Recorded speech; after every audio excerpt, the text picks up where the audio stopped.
Brandon Mitchell was 19 years old, a college freshman studying computer science at Portland State University. He had his whole life mapped out: graduate, start a tech company, make his parents proud. But on the night of March 15, 2019, all those dreams would be cut short by a single oversight. Brandon lived in an off-campus apartment with 3 roommates. He was the quiet type, the one who always had his nose in a laptop, coding until 3 a.m. What his roommates didn't know was that Brandon had been receiving disturbing messages for weeks. Someone had been stalking him online, finding out where he lived, what classes he attended, even what he ordered for lunch. Brandon did what any rational person would do. He documented everything. Screenshots, timestamps, IP addresses. He was building a case. On March 14th, he filed a police report. The officer who took it seemed dismissive, told him it was probably just internet trolls, that he should stay off social media for a while. But Brandon knew better. His computer science background told him these weren't random threats. Someone had real skills, real access, and real intent. The next night, Brandon was alone in his apartment. His roommates had gone home for spring break. At 11:47 p.m., his security camera, a cheap one he'd mounted himself, picked up movement outside his door. Someone was trying to pick the lock. Brandon immediately called 911. This is where everything should have gone right. This is where the system should have worked. 911. What's your emergency? Someone's breaking into my apartment. I can see them on my camera. They're at my door right now. What's your address? 2847 Southwest Harrison Street, apartment 4B. Please hurry, they're almost in. Are you safe right now? Can you lock yourself in a room? I'm in my bedroom. I've locked the door, but... Wait, I can hear them inside now. They're in my apartment. Officers are on their way. Stay on the line with me. Don't make any noise. Whispered. I reported this yesterday. I told the police someone was after me. This is him. This is the person who's been threatening me. Please tell them to hurry. Just stay quiet. Help is coming. What Brandon didn't know, what he couldn't have known, was that his 911 call had been marked as Priority 2, non-emergency response. Somehow, the system had classified an active break-in with someone still inside as lower priority. The dispatcher heard the fear in Brandon's voice, but the computer system made the determination. For 8.5 minutes, Brandon stayed on the line. You can hear his breathing getting faster. You can hear footsteps in the background, someone moving through his apartment, opening doors, getting closer. Barely audible whisper, he's checking the rooms. He's going to find me. Why aren't they here yet? They're very close. Just stay quiet. Stay hidden. At 11:58 p.m., the call went silent. Not disconnected, silent. The dispatcher stayed on the line, calling Brandon's name, begging him to respond. Nothing. Police arrived at 12:03 a.m., 16 minutes after the initial call. They found Brandon's bedroom door broken down. They found his phone on the floor, still connected to 911. And they found Brandon Mitchell unconscious with severe head trauma. He died 3 hours later at Oregon Health and Science University Hospital without ever regaining consciousness. The investigation revealed that the classification error occurred because of a software glitch in the dispatch system. The words breaking in had somehow been logged as broken window, a property crime, not a life-threatening emergency.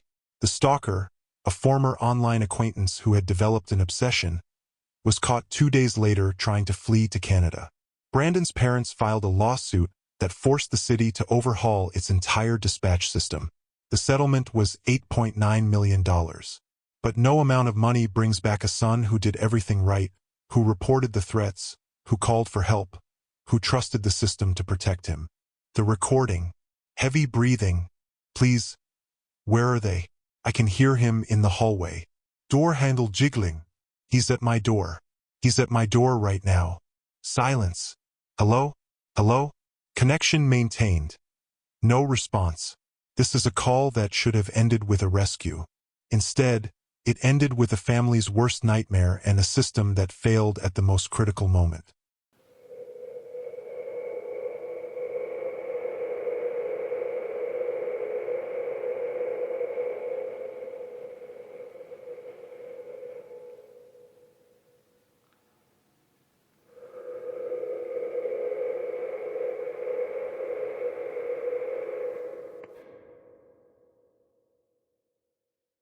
Not all tragedies happen suddenly.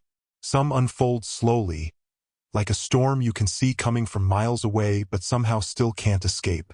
Jennifer Lawson knew she was in danger. She told everyone. She documented it, reported it, begged for help.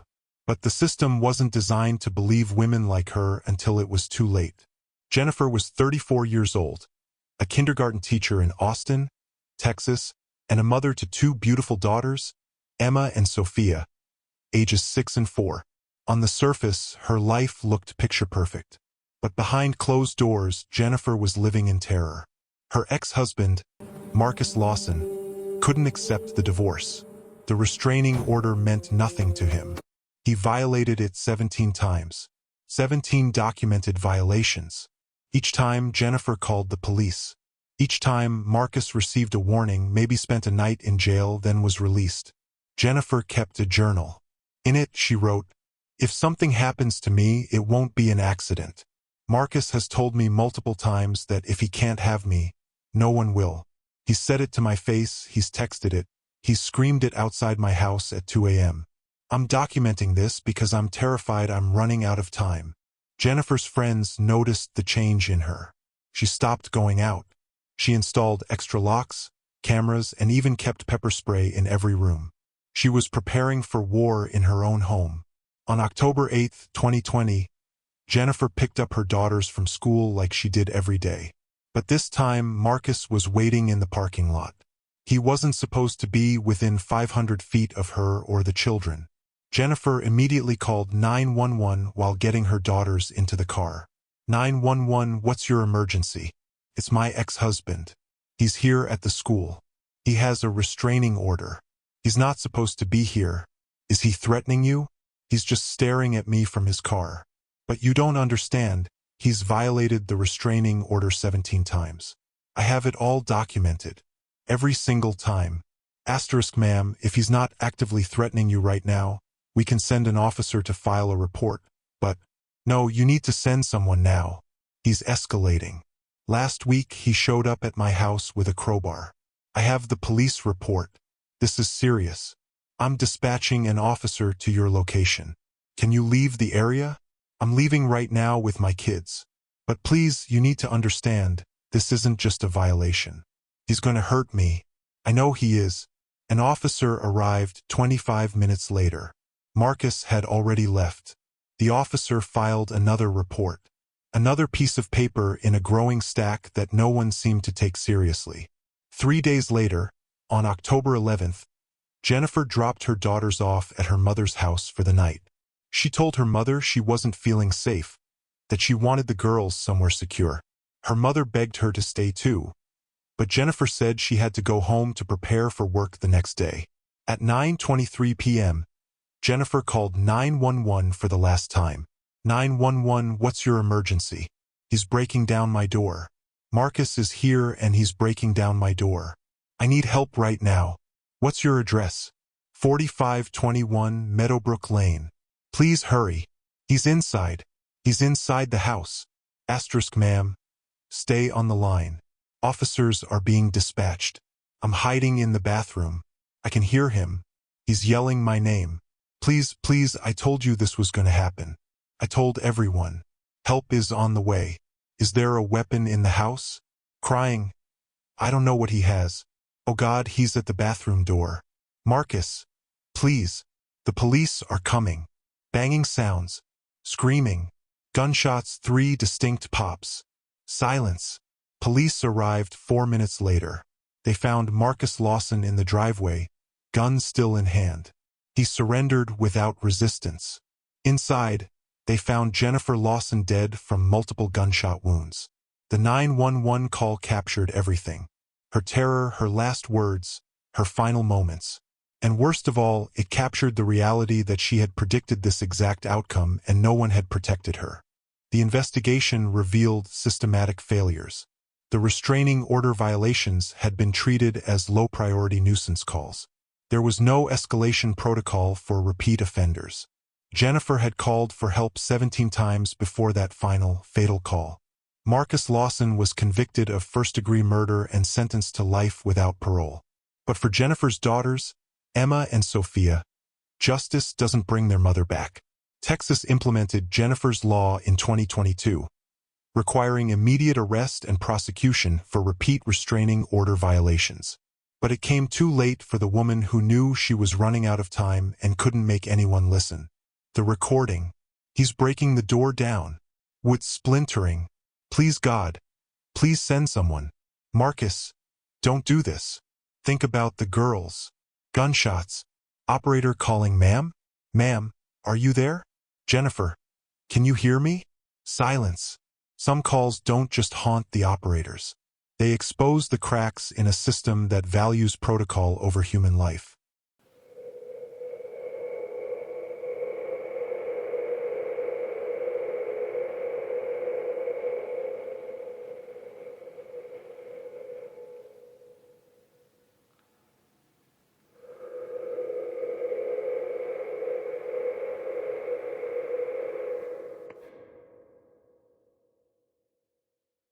There are some 911 calls that break something inside you, that reach into your chest and tear out any illusion of safety you once held. Dylan Martinez's call is one of them. Because Dylan was 5 years old when he made the most important call of his young life, and the voice on the other end couldn't save the person he loved most. Michelle Martinez was a single mother working 2 jobs to support her son Dylan. She was a waitress during the day and cleaned office buildings at night. She barely slept, barely ate, but she always made sure Dylan had everything he needed. What Dylan didn't know was that his mother had been struggling with severe migraines for months. She couldn't afford to see a doctor, no health insurance, no sick days. So she self-medicated with over-the-counter pain pills, taking more and more as the headaches worsened. On the morning of June 3, 2021, Dylan woke up excited because it was Saturday. The one day his mom didn't have to work in the morning. He ran to her bedroom to wake her up so they could make pancakes together, their weekend tradition. But his mother wouldn't wake up. Dylan tried everything a 5-year-old would think to do. He shook her shoulder. He called her name louder and louder.